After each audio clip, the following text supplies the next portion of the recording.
Kaya ang ating pamagat po ngayon ng ating pag-aralan ay The Master of Breakthrough. Actually, ito po yung mga ipinabigay po sa amin for this month na dapat po nating ituro sa bawat isa. Yung kahalagahan na sa buhay po natin dapat tayong lahat ay mag-breakthrough. Okay? And, meron pa yata akong may napansin dito na bagong ano. Wala na ba? Okay, welcome. Ito pala yung sinasabi mo. Brad, welcome po. Welcome. Okay? Nahanap kita doon, nandito lang. Okay, yung pag-aaralan po natin po ay hango po to sa aklat ng 2 Samuel, chapter 5, starting verse 17. Pwede ba tayong tumayo at basahin po natin sabay-sabay? And reverence to the Word of God. Tayo po igalang po natin. At sabay-sabay po nating basahin. 1, 2, 3, go! When the over Israel, all the Philistines went up to look for him. But he heard about it and went down to the stronghold. Now the Philistines had come and spread out for battle in the valley of Rephaim. David inquired of the Lord, saying, shall I go up against the Philistines? Next slide. Will you hand them over to me? And the Lord said to David, go up, for I will certainly hand them over to you, to Baal Perazim. And he defeated them there and said, the Lord has broken through my enemies before me, like a breakthrough of waters. So he named that place Baal Perazim, Master of Breakthrough. Palakpakan po natin ang ating. Sige po, makaupo na po tayo. Dito pa lang sa mga talatang nabasa ho natin, no? Alam nyo ba, nung time na inanoin si David na naging hari ng Israel, yung nasa paligid, takot na takot at gusto nilang ibagsak si David. Sa dami ba yung kalaban na yan? Bakit po si David? Kasi alam niyo po, nung time na si David pa lang ay, when he was around 17 years old, young, very young, anong tawag yun? Tinirador niya si Goliath. Kaya alam nila, takot na takot yung mga Philistines. Why? Nung maliit pa nga lang, hirap na hirap sila. How much more? Ito, hari na. Kaya gusto nila, kayang lumusob po sila. Napakarami po nila. Hindi mabibilang sa dami. Pero alam niyo po, ang sabi nga na sa binasa natin kanina, anong ginawa ni David? Sumugod ba kagad? Anong ginawa ni David? Pumunta muna siya sa kanyang stronghold. Ibig sabihin, doon sa kanyang prayer cell. At nanalangin siya sa Panginoon, Lord, kailangan ko ba silang harapin? Labanan ko sila? At kung haharapin ko sila, Panginoon, sila ba'y aking malilipol?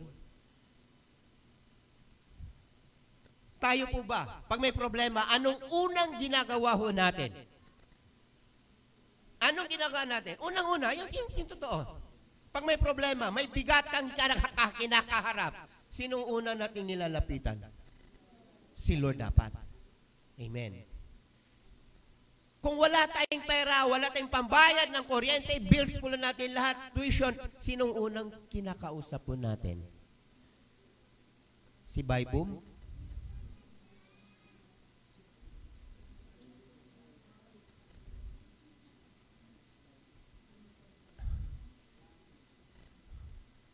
Dapat po si Lord. Lahat naman tayo may pangangailangan, di ba? Pero when David inquired the Lord, what shall I do? Then he make breakthrough.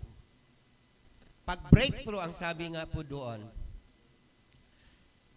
the name means, or Baal Perazim, nung binanggit natin kanina, Baal Perazim, Masters of Breakthrough.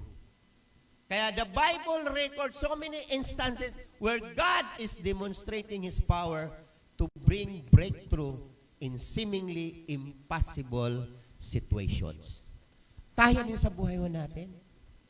Kaya maalala ko nga yung sinabi ni Ate Mildred kanina, actually hindi ako makakatapagtanong sa kanya, nahiya akong magtanong sa kanya eh. Ate, sorry ha, pero pinagpepreho namin kayo, nakikita, alam ni Mrs. yan, alam ni Lord yan. Kasi daily, meron po kaming daily prayer. Pinagpipray ho namin lahat ng may sakit. Nahiya lang ko magtanong sa Kanya, gaya ng binanggit natin, Lord, na nahiya lang kami magtanong sa Kanya. But praise God, kanina lumapit ako, hindi ko mapiligan talaga, sabi ko, ate, pinagaling ka na ni Lord. Di ko pa naman siya nakausap eh. Pagbaba ko pa lang, ate, pinagpagaling ka na ng Panginoon.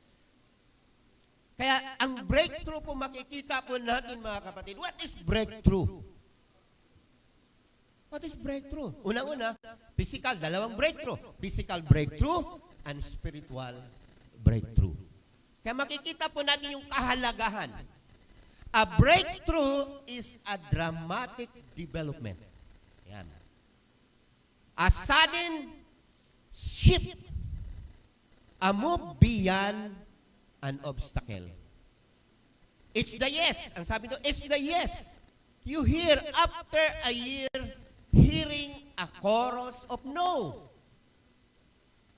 Kaya ang sabi po doon, then having it is an answer to a prayer you have been praying consistently for the past years. It is a sudden change. Breakthrough is a sudden change, bigla ang pagbabago, nagugulat ka sa mga bagay na nangyayari sa atin na hindi mo inaakalang mangyayari sa iyo. Bagaman tayo nanalangin, pero hindi natin alam ganito pala, sasagot ang Panginoon sa mga panalangin po natin. Di ba? Kaya dito po makita yung kahalagahan. Ang sabi nga po doon, para bang nakalampas ka sa isang obstacles. Kaya nga sinasabing breakthrough, nabasag mo. Ito yung wall. Sa mga problema kinakaharap mo, nabasag mo yan. Pero hindi po yan madali. We cannot do it alone. Hindi natin kaya mga bagay na ito. Napakahirap po ang breakthrough sa buhay natin. Pero alam nyo po, kapag kasama natin ang Diyos, kaya nga sabi kanina, sa iyo lang, Lord, ipinagkatiwala ang lahat. And there's a breakthrough. Hindi po ba? May nangyayari, may mga himala na ginawa kasi nagtitiwala po tayo sa Diyos. May himala. Pero nakakalungkot po sa mga sinasabi po na walang himala. Walang himala daw. Sa kanila ho yun. But there is miracle to those who believe in God. Palakpakan po natin ang ating Panginoon. May himala. Amen po ba? Magugulat lang po tayo. Kasi, ang sabi nga doon, everybody desires a breakthrough sa buhay. Lahat tayo. We desire breakthrough sa buhay ho natin. Kahit naman ako di ba? Hipokrito naman ako kung hindi ko sabihin, Lord, gusto kong yumaman. Lord, gusto kong maging milyonaryo. Yes, ito. Nasa desire sa puso ko yan. Kasi pag ganun po tayo ang kalagayan natin, pero dapat ang desire natin na inline sa desire ni Lord. Lord, gusto ko na maganitong kalagayan ko para makatulong ako. Hindi yung gusto kong yumaman ganito kasi meron sila. Iba naman po yun.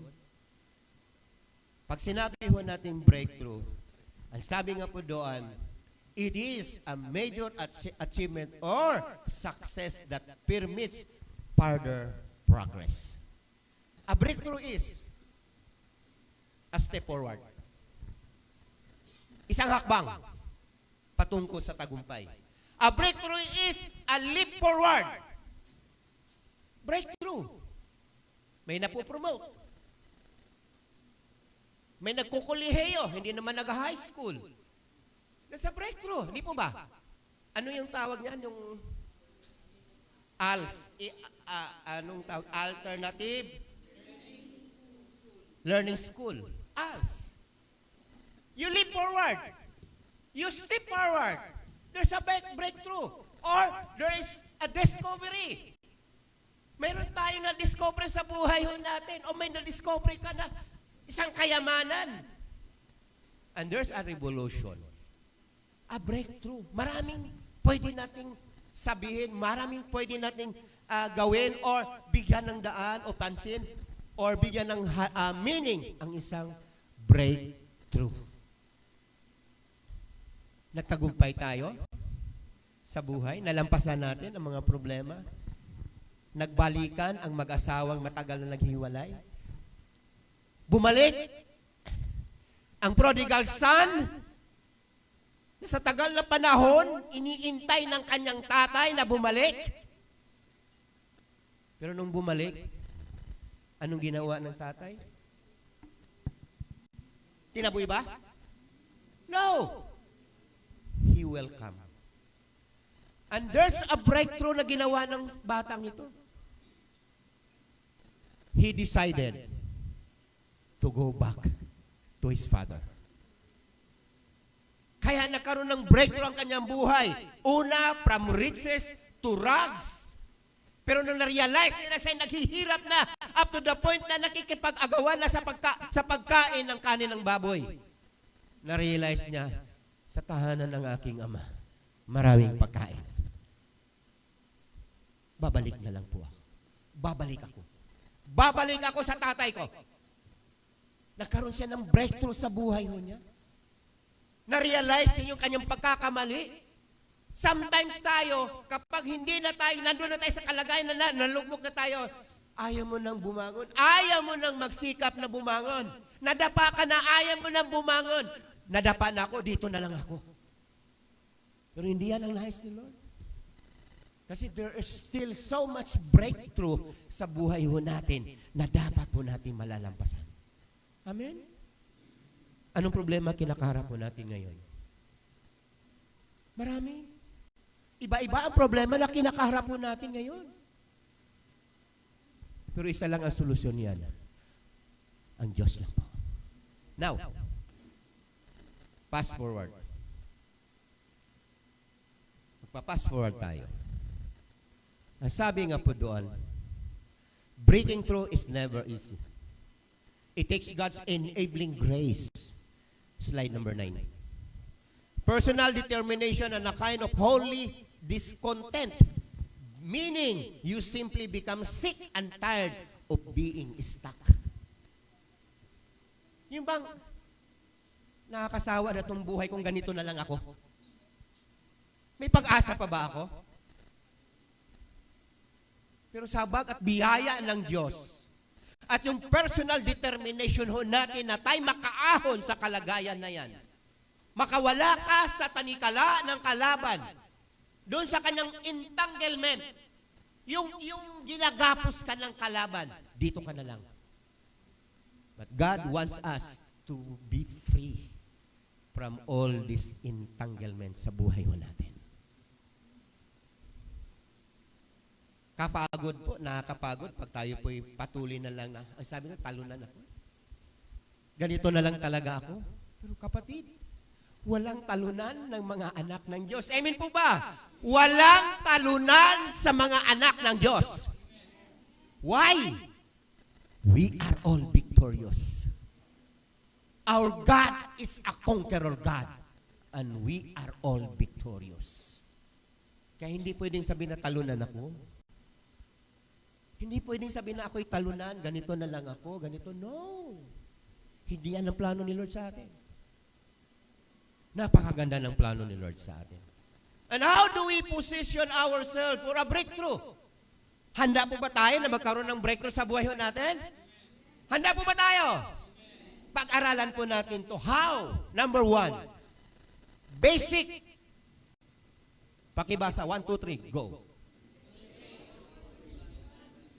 Pray according to God's will. Anong ibig sabihin ng pray according to God's will? Lord, ano man ang kalooban mo, let it be done, Lord, in my life. But Lord, I want all these things, Lord, mangyari sa buhay ko. Lord, gusto ko yung tatay ko, gusto ko yung nanay ko, gusto ko yung mga mahal ko sa buhay, Lord, sila makakilala sa iyo.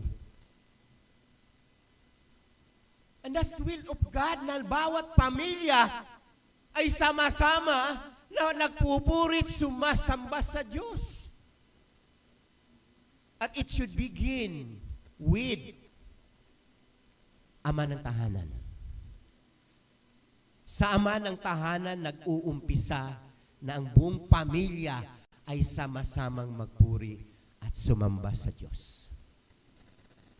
Pero tingnan po natin sa church natin, iilan lang po yung mga ama ng tahanan. Nasaan si tatay?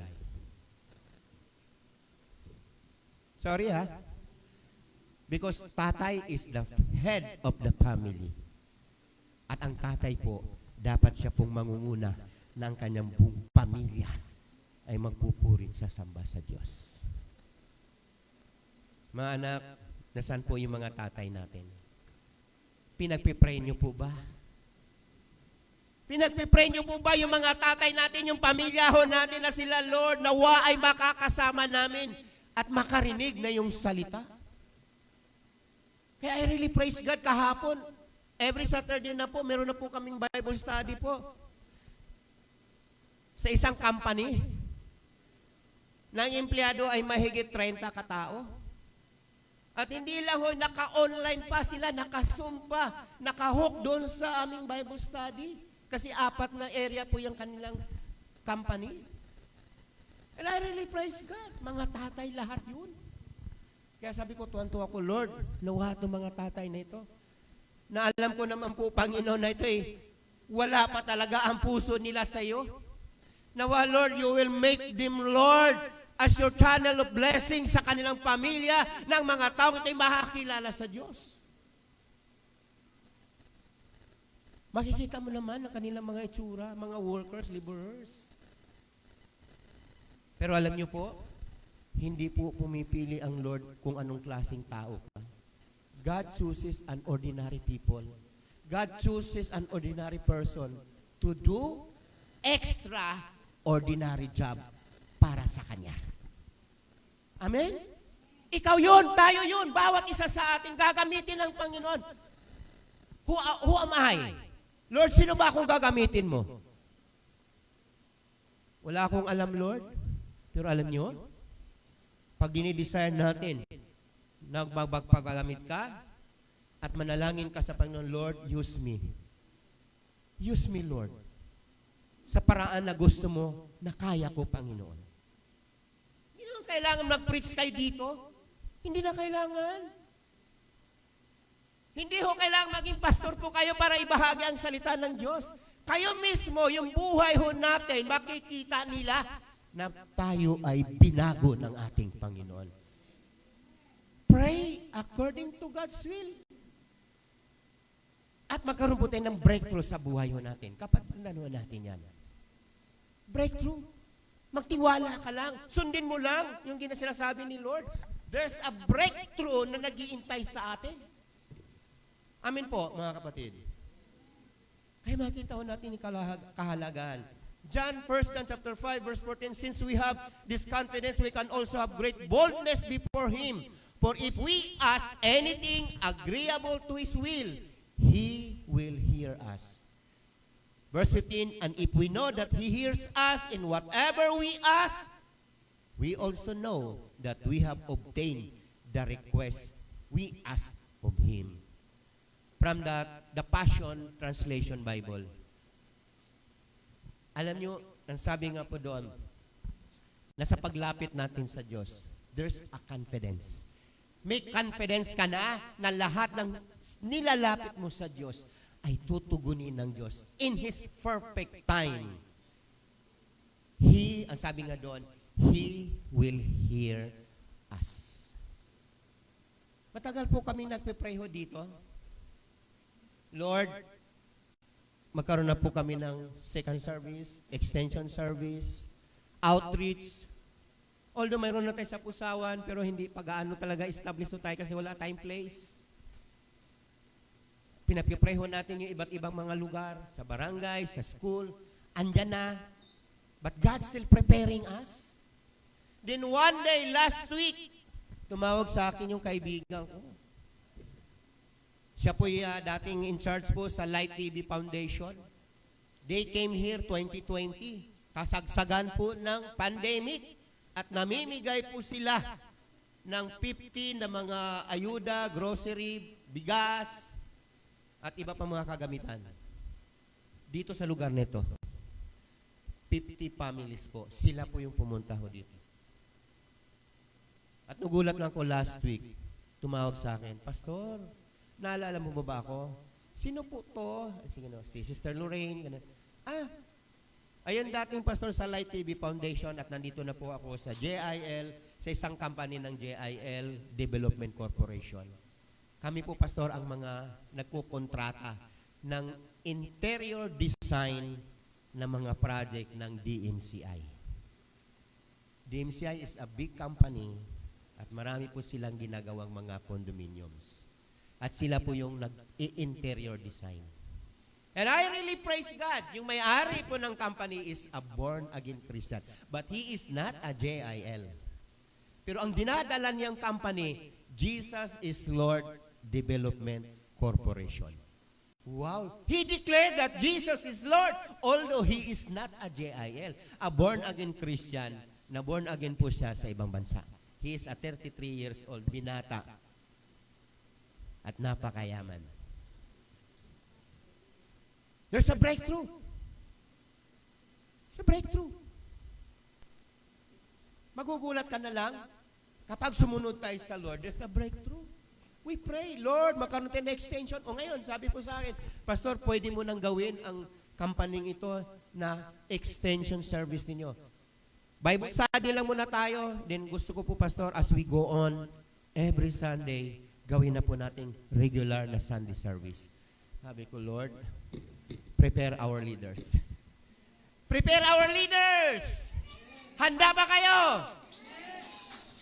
Handa ba kayo magpagamit sa Lord? Kasi kapag handa po tayo mga kapatid, hindi na tayo magtatanong pa sa Lord. Ang Lord na magbibigay sa iyo ng ministry na imi-minister mo. Kaya nga hindi tayo binibigyan kasi hindi tayo handa. But praise God, unti-unti natin hinahanda yung mga kabataan natin. Bawat isa. Kaya sa susunod na EGR po, I will encourage lahat ng leaders na umatin po ng EGR. Encounter God Retreat. Kahit nakatin na kayo noon pa, alam niyo po, ang anointing ni Lord napapanis din. We should have a fresh anointing from the Lord. Okay dito umatin, pero mas kakaiba kapag tayo po ay nasok, nababad sa presensya ng Panginoon. Amen? At lahat po yung mga umatin, nakakapag-testify po sila sa kabutihan ng Lord na kailanman hindi pa nila na-realize nangyayari sa buhay nila. At hindi ko na lang sasabihin detalye sa inyo kung anong ginawa. Basta ang sabi ko, extra, sobra ang ginawa ni Lord. We don't expect that to happen to us. Pray. Pangalawa. What's the second? Quit. Pakibasa nga na. 1, 2, 3, go. Ibig sabihin, huwag ka na mamuhay sa nakaraan. Nakaraan na yun eh. Kaya niyo pa bang ibalik ang nakaraan? No! Hindi na pwedeng ibalik yung nakaraan. Sabi ko, sayang, sana.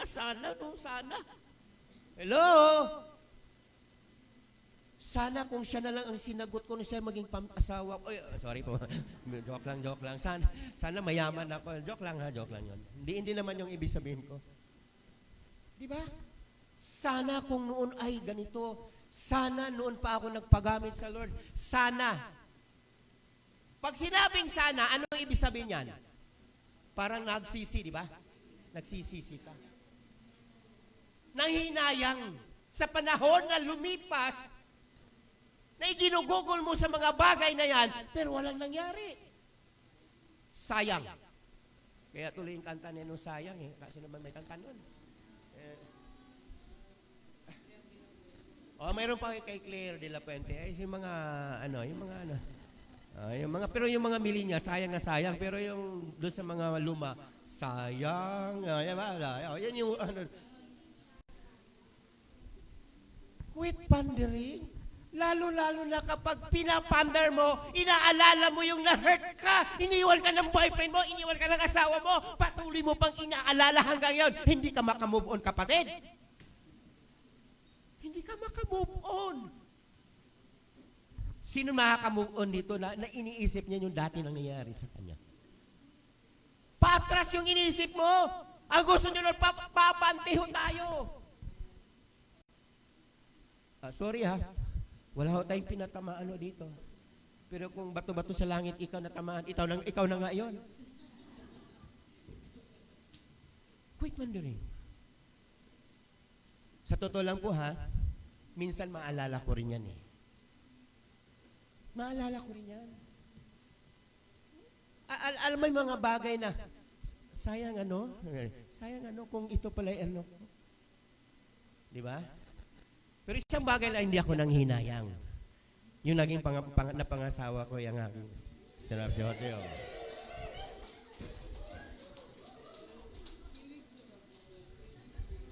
Kasi siya yung partner talaga na binigay sa akin ni Lord. Kaya napapasalamat ako sa Panginoon. Quit pandering! Yung ba, alam niyo po yung namumuhay ka sa nakaraan? 15 years ago, 20 years ago, iniisip mo pa yung nasaktan ka? Alam mo ba yung sugat na nangyayari noon, mananariwa ngayon? Hindi po ba? Paano tayo magka-breakthrough? Paurong ka. Wala tayong personalan dito, ha? Wala tayong personalan. Salita lang ng Diyos. Paalala lang po ito sa atin, mga kapatid.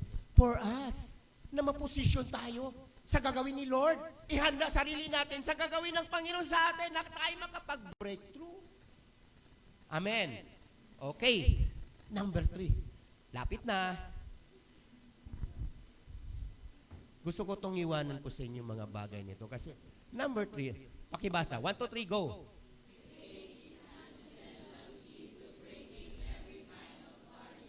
Tandaan natin, without faith, we cannot please God.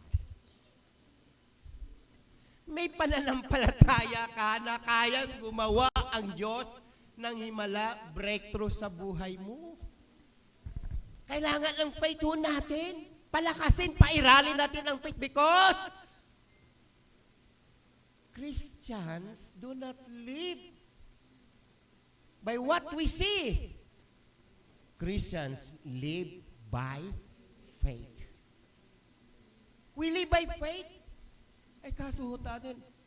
Ayaw maniwala sa salita ng Diyos. Minsan sasabihin pa, pakita mo muna resibo. May mga ganun pa tayo, di ba? Maniwala ako pag ganito, maniwala ako pag ganyan, Ang dami nating mga Minsan nakikita na nga natin yung pagbabago ng tao. Kunwari lang yan. Pero alam niyo po, kahit gaano kahirap, mabago ang isang tao, sa atin, sa tingin ho natin, kayang baguhin ni Lord ho yan. Kayang gumawa ng himala ang Panginoon sa tao na yan. Especially sa mga mahal natin sa buhay na mabigat ang problema ho natin. Alam niyo kung anong ibig sabihin. Wala na talagang pag-asa, Lord, yung aking asawa. Talagang nalulong na sa sa alak, Lord, sa bisyo. Wala na talagang asawa, Lord. Ilihans niyo. Pag natutulog, ilihans nyo. Lord, natutulog niya lang yung pagpapray nyo. Lord, ang aking asawa ito'y nawalan, mabago po ito, Panginoon. Iyak mo sa Lord. Walang imposible sa Lord. Nakikita ka, sincere ka sa puso mo, na ipinalangin mo yung tao nito. You have faith na kayang mabago ang mga mahal mo sa buhay. Na kung ikaw lang, kailanman na hindi mabago. Pero hingi-hingi tayo ng tulong sa Diyos. Magkaroon tayo ng pananampalataya sa Kanya. Na sa paglapit natin sa Kanya, kikilos ang Diyos. Amen? Kikilos ang Diyos. Kailangan lang natin yung faith. Pairalin natin ang faith. O yung sinabi ng ating kapatid kanina, wala akong, Lord, alam yung maraming struggle? Lord, ito na nga natitira pera ko. Ibibigay ko pa ba sa iyo? Pero anong sabi ni Lord? Kapag inuuna natin ang Diyos sa lahat ng bagay, kailanman hindi ka magkukulang. Ay, ang dami. Even my family, yung mga kakilala ko na nakakilala sa Lord, Kuya, ito na nga lang ang pera ko, ibibigay ko pa ba ito sa Lord? Ibibigay ko pa ba sa Lord? Pag ganun ang ating pag-iisip, kung ganun nasa puso natin, huwag ka na mabigay. Kasi God loves a cheerful giver. Kahit nasa sitwasyon ka na naghihirap ka, kahit sa sitwasyon ka, ito na lang ang natitira mo, ibinibigay mo pa lahat yan. Gaya ng isang balo. Na walang-wala na po talaga siyang kayamanan. Anong kayamanan natitira? Mayroon siyang maliit na langis na panluto. Yun na lang ang natitira. Pero sabi ng propeta Elijah, kung nagtitiwala ka sa Diyos, may mangyayari sa iyo.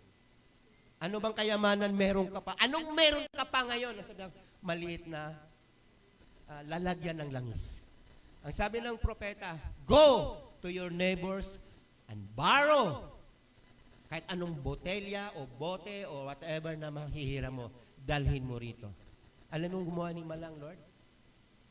Lahat ng basyo na bote, lahat na nahiram ng bote, ay nilagyan niya sa pamamagitan ng maliit na natitira niyang langis, napupuno niya ang napakaraming lalagyan. Now, tatanungin ko po sa inyo, bakit napupuno yung mga nalalagyan? Kukunti lang. Miracle? Ano pa? Meron ako isang word na gusto kong marinig. Bakit napupuno yung mga nilalagyan? Faith. Yes, number one, faith. Pero pa akong isang gusto pang marinig. Walang laman. Kaya napupuno dahil walang laman, empty. Hindi yan mapupuno kung may laman. Okay, gets ba natin? Kaya ganun din ang Panginoon. Gusto ni Lord ng puso natin, ang buhay natin ay patuloy maging empty para sa Lord at hayaan natin na malayang makapagbigay ng mabubuting bagay ang Diyos sa puso natin. Yung mga bagay katangian, pag-uugali na tunay nagmumula sa Diyos, ipapaalis natin sa Lord. Isuko natin yung mga nasa puso natin na naging punong-puno sa puso natin. Gaya ng hinanakit, samaan ng loob, galit, whatever, inggit, nandun po. Isuko mo yan sa Lord. And allow God to fill your heart na nagmumula sa Diyos. Amen? Hindi makapuno ang Diyos sa puso natin. Hindi makalagay ang Diyos sa puso natin ng mga bagay na nais ni Lord ilagay sa puso natin kung punong-puno tayo ng hinanakit, punong-puno tayo ng sama ng loob, punong-puno tayo ng inggit, punong-puno tayo ng kayabangan, punong-puno tayo ng katamaran. Walang personalan. This is the Word of God. And last na. Sabi ng iba, uwi na ako. Magpupuri pa tayo sa Lord. And last po, pakibasa po. 1, 2, 3, go.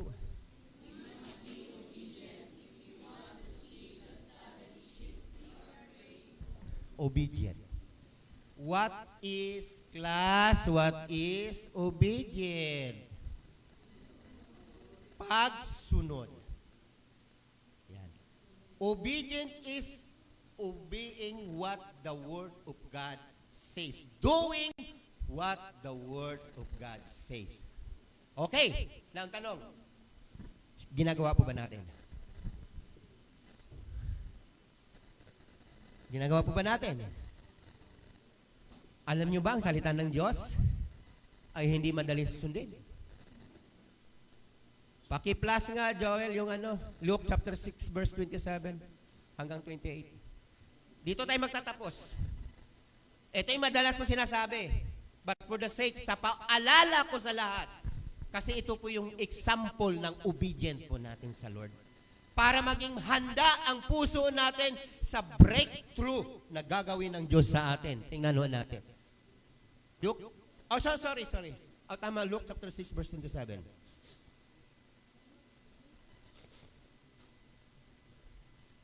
Pakibasa. May Tagalog ba? May Tagalog yan. Mas maganda yung Tagalog para mas maintindihan natin. Ayan, okay. Pakibasa. 1, 2, 3, go!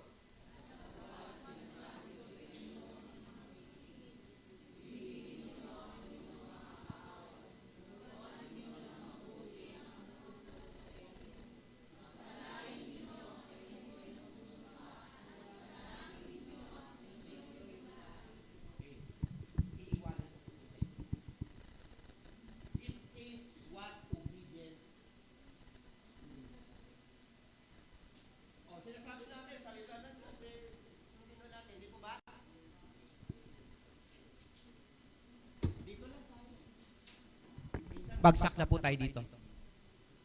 Maliwanag ang sabi niyan, mahalin mo ang inyong kaaway. Now, tatanungin ko kayo, mahal niyo ba ang kaaway ninyo?